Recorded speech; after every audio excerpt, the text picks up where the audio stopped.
चलिए आज देखते हैं नेक्स्ट ट्रांजैक्शन कोड।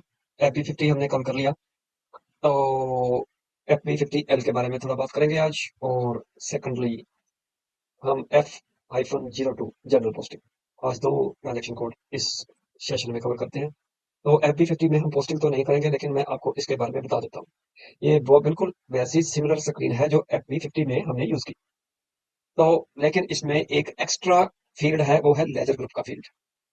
तो लेजर ग्रुप का फील्ड में सिलेक्शन करने के लिए हम जब F4, इस देखिए इस फील्ड में से जो भी आपने सिलेक्शन करनी है, आप या तो ये बटन को क्लिक कर सकते हो या आप F4 भी शॉर्टकट भी यूज कर सकते हो। तो अगर हम इसको सिलेक्ट करते हैं तो देखिए एक है लीडिंग लेजर जो हम यूज कर रहे हैं, और एक है नॉन लीडिंग लेजर। बस दो लेजर्स हम यूज करते हैं इस ट्रेनिंग के दौरान। तो लीडिंग लेजर जो है वो मेन लेजर है। तो इसमें मैक्सिमम जो ट्रांजेक्शन रिकॉर्ड होती है इसमें होती है लीडिंग लेजर में। अगर आप फर्स्ट वाली ऑप्शन चूज करते हो FB50 वाली, तो अंडरस्टूड है कि वो जो अमाउंट पोस्ट हो रहा है वो लीडिंग लेजर में पोस्ट हो रहा है। अगर आपको नॉन लीडिंग लेजर में पोस्टिंग करनी है, तो आपको FB50 की बजाय FB50L यूज करना पड़ेगा ट्रांजेक्शन कोड। तो यानी कि ये ट्रांजेक्शन कोड यूज करना पड़ेगा FB50L।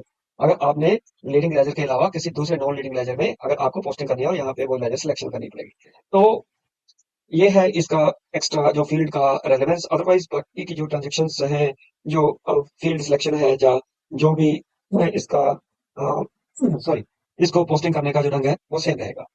तो चलिए अब इससे बाहर आते हैं और नेक्स्ट ट्रांजेक्शन के ऊपर चलते हैं, और ये है F-02 जनरल पोस्टिंग।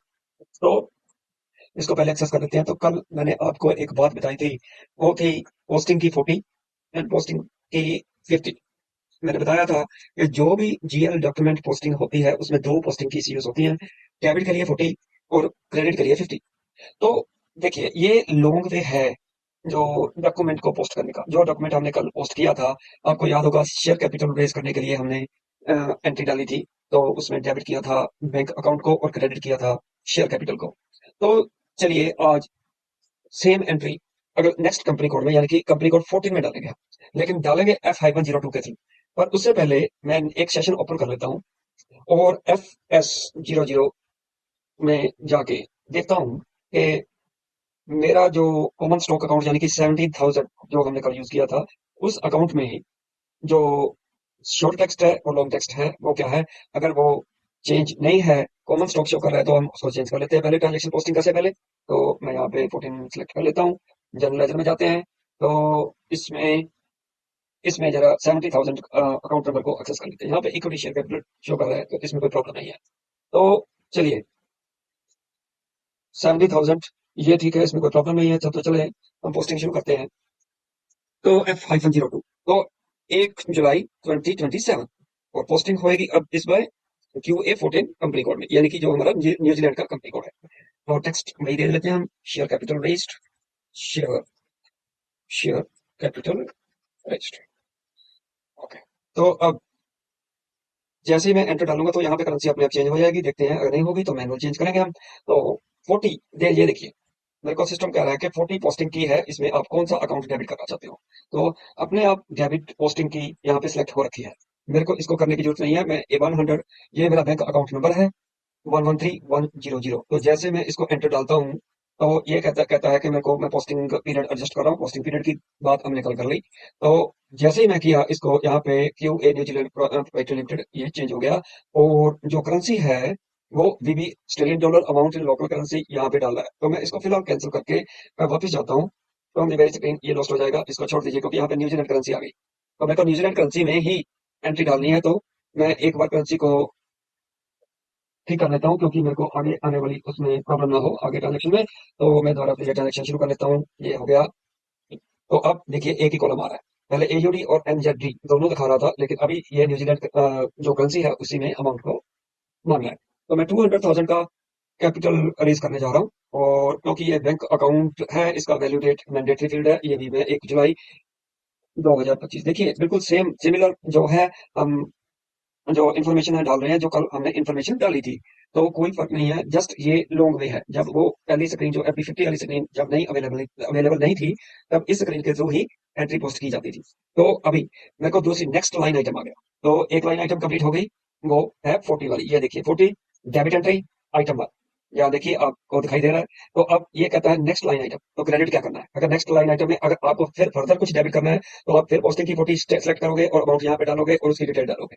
लेकिन अगर आपको डेबिट अभी कुछ नहीं करना, सिर्फ एक ही आइटम डेबिट करनी है, तो आप फिर क्रेडिट का अमाउंट इसको बताओगे, तो 40 की बजाय अब क्रेडिट एंट्री के लिए 50 हम सिलेक्ट कर लेते हैं। तो हमारा अकाउंट तो 70,000 ही है, जैसे आपको पता है account number equity share capital का, कल हमने डिस्क्रिप्शन उसकी चेंज की थी। तो यहाँ पे देखिए अमाउंट, या तो अमाउंट तो डेफिनेटली डबल एंट्री सिस्टम में जो अमाउंट हम डेबिट करते हैं उतना ही अमाउंट हम क्रेडिट करते हैं।